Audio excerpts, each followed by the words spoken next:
We're going to talk about young people, and so with that, I'd like to invite a young person into our conversation. Stacey Pidgeon. Stacey's the research manager, the National Manager Research and Policy at Royal Lifesaving, and she's also about 3/4 of the way through a PhD in a topic that we'll get to very shortly. Welcome, Stace. Good afternoon. So now the next session, next slide, please, Will, if I could. Yeah, we're going to talk about young men. And young men, I think it's probably one of those problem areas, particularly very visible in this strategy. I probably think the last strategy, it was somewhat invisible because we were focusing on older people over the age of 55. But in this strategy, we're really drilling down into an age group. That age group is 15 to 29. So who would like to start and give us all the answers in relation to young men? Stacey, you got a theory on young men? Justin, I think that's one of the challenges, really. This is quite a challenging age group, I think, for any health promotion or getting any health messages or safety messages across. And I think as a sector, this is a very challenging one that we do need to work in collaboration together.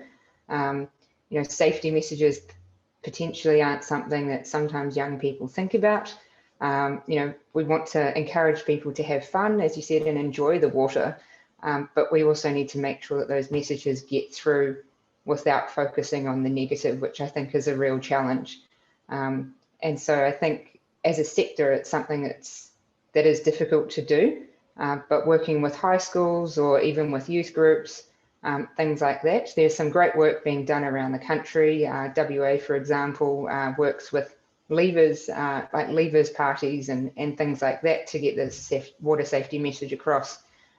So I do think we have to be quite creative in how we get the messages out to younger people and young males in particular. Yeah, Richard, we might talk about some of the research priorities that were signalled in the strategy in a moment. But one of the things that people come back to here is about risk taking and education. And so, where does this need to go? I do think there's some sort of romantic perspective and an assumption that all secondary school students learn life-saving, but it seems to me that that's no longer the case. So risk-taking, education, what needs to be done in that area? Yeah, I think one of the first things is we've got to be very careful around the word risk-taking. If you can think back to when you were a young male, and I think back to those times as well, I mean, a lot of what we did wasn't about risk-taking. It might have been about challenging yourself. It might have been about going into risky situations. And so I think this is a really hard thing to correlate when you start to think about what is risk-taking. And the road traffic area is grappling with that as well. So, they talk about risk-taking males, but what are they talking about? People that speed or drink driving or those sorts of things. So again, I think we've got to be really clear about how we come back to some of those messages or what we mean by risk-taking, i.e. having a drink and then getting into the water. So the message is not about risk-taking, but it's actually about, don't drink and drown type of messages as part of that. And I think, as Stacey was talking about before, this is the challenge as we work with this kind of young male group, as you try and find your way in the world and think about who you are, and you do want to challenge yourself, and then think about what skills you might need around doing that. And I was just reading the other day about the tragic case where 4 young males did go to the beach and, chasing a ball in the water, went out, one male just continued to swim after it and ended up drowning. The other 3 stopped, but this one was the strongest swimmer in the group. So I think, there's a little bit more than just the swimming skills that are part of this. And it's about this kind of cultural and thinking about challenge and thinking about your own ability, which is, I think, really difficult in the moment. And so, again, how do we work with them, make sure that they've both got the skills, but got that kind of ability to think through those dangerous situations and then apply that in a peer sort of situation, which are all the challenges that we're seeing across a whole range of areas like road safety as well. Yeah, thank you. I think one of the consequences of the strategy is a real focus on research, and research has been a really important driver of policy and programs, and it's certainly building. I think there was someone that published some research a little while ago that showed that there's around about 80 drowning related publications a year just in the last year, and that grew substantially from 25 years ago. So we should all feel really proud about the contribution to that. There's a researcher in the audience that we might just we might grab her and see whether she wants to join. Jazz Laws has just published some research in this space around risk-taking men, young men in the coastal environment. So I wonder if Jazz can join us. I should say Dr. Jazz Laws. Are people get in trouble for not introducing people as doctors when they're doctors? So Dr. Jazz Laws, just joining us now. No, that's Susan. That's not Jazz Laws. Let's try Jazz. I'm here. Nope, too hard. Where are you? You got your camera on? Yeah, it's just there us. you are. Just arriving. Hello. Fantastic. Hi everyone. Thanks for Justin. Hi Stacey. Thanks for volunteering from the crowd. Greatly appreciated. How about you tell us a little bit about your research and your take on what we need to do to reach young men? Oh, well, I think Stacey started off really well. You know, they are a high-risk demographic, and in the coastal environment, we've found about 25% of our fatal drowning burden is generally young males between the age of 15 and 34 we looked at. And it is challenging, as Richard said, to try and get that messaging across. Very hard to even sort of, I suppose, I don't know, anyone else remembers their teenage years, early 20s. I didn't really listen to much myself. So hopefully we've come a long way since then. But I think with the young males, from the research we did, we sort of proposed that potentially having a greater exposure of water safety, or even sort of safety survival skills in the for the broader nature, like Duke of Edinburgh or in nippers at a young age, bronze medallion, all that stuff, bring it in at a younger age when you're not going through such a chaotic period of independence, I suppose. Maybe that instills the safety response and gets them to think twice before, without even thinking that they're being safe. So I think that might be something to explore definitely in the future, about sort of having a strategy that spans the age groups, and then sort of topping it up, I suppose, at school, high school. Yeah, I think it's a really interesting thing to explore. And we do make lots of assumptions in this space. And I've got a question for Richard, and I'll preload this question. Rich, you've got young boys, and a few of them. I was at the local pool the other day, not the local ocean pool at Coulton. It was probably 6 months ago, and there was a massive swell from the south, and the local kids love chain surfing. And so you would assume to see a group of 18-year-olds, maybe the 15-year-olds, lined up on this chain, all getting smashed. And that's can be a lot of fun, but we also know it can have some catastrophic consequences. But standing back from that was a lady, and she was pregnant, and she had a 2-year-old on her hand, and the water was lapping her feet. And about 3 meters in front of her was her 4-year-old standing, and the little fella had a wetsuit on, so he came prepared. And I sort of looked at this and was a bit concerned by it. But then I looked further out, and just towards the chain was the 8-year-old. And in front of the 8-year-old was the dad. And so the whole family had congregated at Coulton that day to go chain surfing together. And so, is that a good thing, or is that scary? Like, I'm a bit conflicted by it. Is teaching risk and sensible risk taking part of the equation here? And do we, by assuming that it's schools that should do this, are we missing part of the equation? Yeah, I think it's a good question that you asked, Justin. I think modelling behaviour is really important.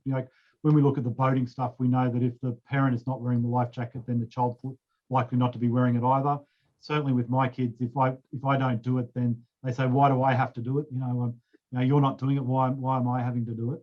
I think we do want to introduce them to risk. I think it's about measured risk as part of it, so that they can learn and grow and understand. And that goes with some of the river locations as well, because some of them can be quite dangerous. But we also want them to be in the water. We want them to be having a look under rocks in a safe way, and learning through that. And so I think this is one of the real challenges for all of us about what is risky and not risky. And as an adult, it's different for what's risky for a child. And so again, how do we get that message out? So that obviously I'm thinking about a little bit more than the normal, kind of parent around this sort of thing. And I, go to some of these parties, and, I think last year I was with the young boys, and we were in the pool as I would normally be with them. And then this other kid jumps in, goes to the bottom of the water. I look around, are there any parents looking at them? Kid's still at the bottom of the water. I kind of go, oh, I better pull the kid up. So I pull the kid up, kind of a bit of coughing, spluttering. The kid's okay. And then, I see the parent going, oh, no, he does that all the time, jumping in the water. I'm like, well, why weren't you there? It's kind of thinking through those sorts of challenges. So I think that's one of the areas we've got to think about, because we do want people in the water. So what does that then look like? Good behaviour. What does it look like from a safety perspective about about keeping that and making sure that they're kind of safe, and making sure that they're learning how to get through. And it kind of reminds me of the time, and Stacey and I were talking about this the other day, that we ran a program down in Tasmania for Somalian refugees, and they hopped in the swimming pool. They couldn't even stand up. I mean, it's something we would take for granted, but they'd never been in the water before, and they're laughing and having fun. But if they'd been in some other water situation, they wouldn't have known what to do. So I think we do want people to learn and grow and understand some of that risk in kind of a safe manner. And I think that kind of also then goes back to what Jazz and Stacey were talking about with the young males. I think part of the challenge for us is to find young males that can role model what the good behaviour looks like. And we don't have a lot of that. We often go to the celebrity, or we go to, an older person like myself now, as a parent, kind of saying, oh, you shouldn't do it. And the boy's kind of going, well, I'm going to do it when you turn your back, type of thing. So I do think we need those role models that we can also bring in. And that kind of goes to a lot of the challenges with working with Aboriginal and Torres Strait Islanders or CLD communities or others, where we're bringing in these role models to help them understand what it is and communicate in a way that they communicate. We're going to go back to Jazz in a second, but that's a really good segue. I can't let that go. Let's have a look at some of the young males that we're using to model safe behaviours via the way of communication campaigns. The mate who brings his high-tech Bluetooth fish finder, but not his life jacket. Or the one who has a skin full of his fancy craft beers by the river. Or the mate who always paddles ahead, but always falls in. You know the type. Some mates just miss the point. So when enjoying the water, make sure they wear a life jacket, avoid alcohol, and avoid going alone. Make the right call to keep your mates safe. I'm one of 4 million Australians who have been caught in a rip. I'm one of the thousands of people who's been rescued from a rip. I'm one of the many who have lost loved ones to rips. So we're drawing a line in the sand. Before you cross the line, stop to check for rips. Look for other dangers, plan how to stay safe. Let's all draw the line. Draw the line at beachsafe.org.au.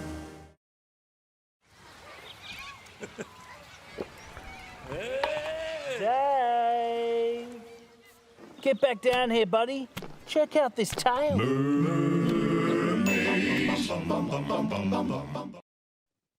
a little bit scary when you watch that in the comfort of your lounge room. Jazz, is that the way you see men? Man, where do I start? No, basically, how do I see men? That for the young males, I think that is challenging, and I think you've got to try lots of different approaches. I think adding a bit of humour has worked well definitely in other countries. So, like in New Zealand, they've had quite a lot of success, particularly with the younger demographics with the Swim Reaper.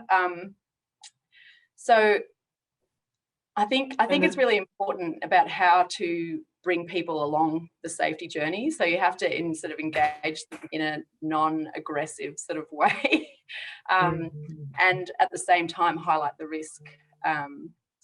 But it is definitely hard, and I think the social context of a group is so important for that decision making of that peer group and how they can build that. So I think Cara Hamilton did quite a lot of work on the best way to actually some of the surveys of how to get people to respond, especially young males responding to some of the messaging. And sort of, I think it was an integrative approach is probably better, with a bit of passive coming off your social media and your Facebook and stuff, but then followed by some sort of active participation, teaching them, reminding them, and perhaps gently reminding them how to stay safe and enjoy the water. Yeah, and so this was the theory behind the think line. Is that what's the strategy there? So, well, I wasn't here for the development of the think line, but my understanding of the think line is that it's about sort of enough's enough, and we can't tell people swim between the flags. We is an excellent campaign, but it's not always possible. So what else can we do? And with rip currents being the number one hazard on our coastline, what else can we do to tell people and explain? I suppose extend the rescue experience, so it's beyond what them being in trouble in the water. It's how that impacts the rest of the community and their families. So getting them to think beyond. So stop and pause before you go into the water. Yeah, thank you. All right, so we're gonna move on and talk about older people, unless someone else wants to say something about young men. Justin, I think just to round out what Jazz was saying, you know, I talk about these teachable moments, but really what we're talking about is nudging people in the right direction. I think, you know, particularly young men, you get a lot of resistance if you're telling them what to do. But if you, as Jazz was saying, leading them on the journey, helping them achieve the right outcome, it's really about trying to nudge them, you know, in that moment, in that direction. So, you know, giving them the skills to be able to say, you know, it's not appropriate to drink here, giving them the ability to kind of say, hey, have you seen that ad, you know, where we talk about not going by yourself? So I think these are all little nudge techniques that are really important for young males to make it happen. And you know, I like all of those messages that have come out, because I think humour is really important with this group as well, and getting them to understand it. I think coming from their peers is really important as well, and clear messaging about, you know, what do we actually want to see is actually really critical. And I think, you know, one of the things that we're certainly seeing in the water safety area is we've got much better with understanding what it is that we're wanting people to do. And I think for some of these groups, you know, there's still a bit of work to go, but we are clear about, you know, the alcohol is particularly critical in that group as well.